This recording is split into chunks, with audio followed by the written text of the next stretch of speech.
네, 황규영 작가와 함께합니다. 어서 오세요. 예, 안녕하십니까. 네, 오늘 준비한 이슈는요. 네, 음식점이나 카페 등 요식업을 하시는 촌철님들은 한 번쯤 겪으셨을 일일 텐데요. 바로 예약만 하고 오지 않는 속칭 노쇼 문제입니다. 예. 지난 7월 서울 강동구의 한 김밥집에 50대 남성 A씨가 방문해 김밥 40줄을 다음 날 찾아가겠다고 주문했습니다. 오, 40줄. 예. 그런데 A씨는 다음 날에도 나타나지 않았고 남긴 전화번호도 다른 사람 거였습니다. 수사 결과 이 남성은 인근 수십 군데 가게에서 비슷한 노쇼 범죄를 저지른 것으로 나타났습니다. 일부러 그런 거군요, 그러면. 예. 서울 동부지검은 지난달 이 남성을 위계에 의한 업무방해 혐의로 벌금 300만 원에 약식 기소했습니다. 약식 기소까지 갔던 겁니까? 예. 그런데 이번 사건처럼 노쇼로 형사처벌까지 받는 경우는 굉장히 드뭅니다. 네. A씨의 경우 김밥집 사연이 온라인에서 화제가 되자 비슷한 일을 겪었다는 제보들이 이어졌습니다. 예. 결국 MBC 실화탐사대 등이 취재에 나섰고 검거에까지 이를 수 있었는데요. 실화탐사대가 또 여기서 활약을 네, 했습니까? 아주 적극적인 역할을 하셨습니다. 예. 이 경우 피해자가 워낙 많았고 처음부터 잘못된 번호를 알려주는 등 고의성이 확실해서 기소까지 됐는데요. 그런데 이 정도 상습범이 아니면 사실 사장님들이 억울하지만 넘어갈 수밖에 없는 경우가 대부분입니다. 그러니까요. 근데 이 사람 같은 경우는 아예 작심하고 여러 곳에 지금 피해를 입힌 경우인데 아니면 그냥 특정 업소만 영업 방해하려는 사람들도 있을 수 있지 않겠습니까? 네, 이게 일단 자영업자들 입장에서는 며칠 장사 공칠 정도로 타격이 크지만 수사기관 입장에서 보면 상대적으로 소액 사건이라 아무래도 적극적인 수사가 어렵습니다. 또 이제 잡는다 하더라도 내가 피치 못할 사정이 있어서 못 갔다고 얘기를 하면은 그렇죠. 네, 고의성을 입증할 수가 없어서 업무방해죄 적용이 어려운 경우가 많습니다. 근데 지금 말씀하신 건 형사고 예. 민사적으로는 손해배상 청구할 수 있지 않나요? 네, 원칙적으로 말씀드리면 민사상 손해배상은 가능합니다. 예. 예약도 일종의 계약이기 때문인데요. 고의나 과실이 없는 경우에도 가게에 끼친 손해를 배상해야 합니다. 예. 그런데 이제 현실적으로 생각을 해보면 우리가 몇십만 원, 많으면 몇백만 원까지도 갈 수 있지만 이것 때문에 소송을 시작하는 게 굉장히 사실 쉽지가 않죠. 배보다 배꼽이 더 클 수도 있죠. 경우에 따라서.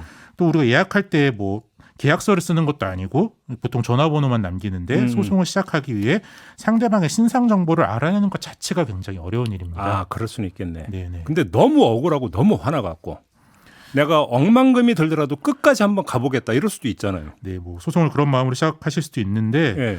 어떻게 시작한다고 하더라도 피해를 정확하게 입증하는 것이 쉽지 않습니다. 우리가 이제 몇십만 원 빌려줬는데 못 받았다 이런 경우에는 이제 피해 입증이 비교적 단순한데요. 그래서 그렇죠. 이제 변호사 없이도 이제 여러 가지 도움을 받아 소송을 할 수는 있는데 소액 재판 청구가 있긴 있죠. 예.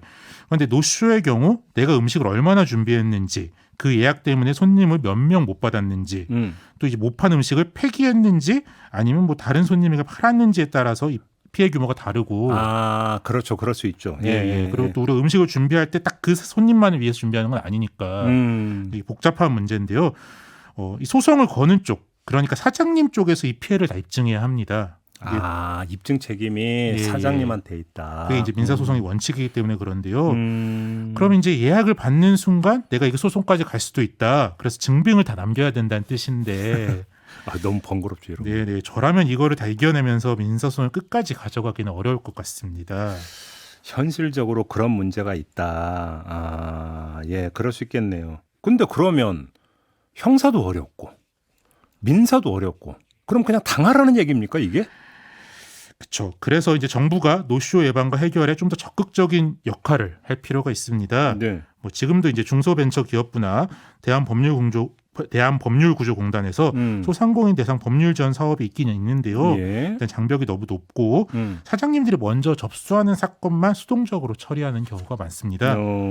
이제 근데 정부가 노쇼를 당했을 때 대응 방법이라던가 아니면 노쇼로 손님과 분쟁이 생겼을 때 해결하기 위한 가이드라인 정도만 좀 만들어서 배포해도 이제 그 자체로 예방 효과가 있을 것 같고요.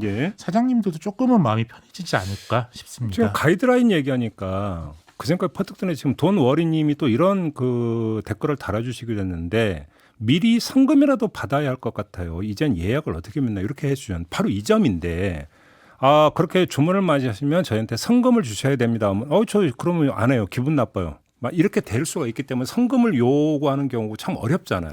근데 정부가 이제 이런 데에서 있어서 가이드라인 내지 표준 약관 이런 것까지 해야 될지는 모르겠으나 이런 것들을 만들어 가지고 많이 대국민 홍보를 하고 그것을 당연시하게 여기는 문화를 만든다면, 그래서 이렇게 이제 그 큰 규모의 어떤 예약을 그 걸어놓는 경우라면 성금을 받는 게 일반화된다면 그나마 좀 피해를 줄일 수 있지 않을까 이 생각이 좀 퍼뜩 드네요.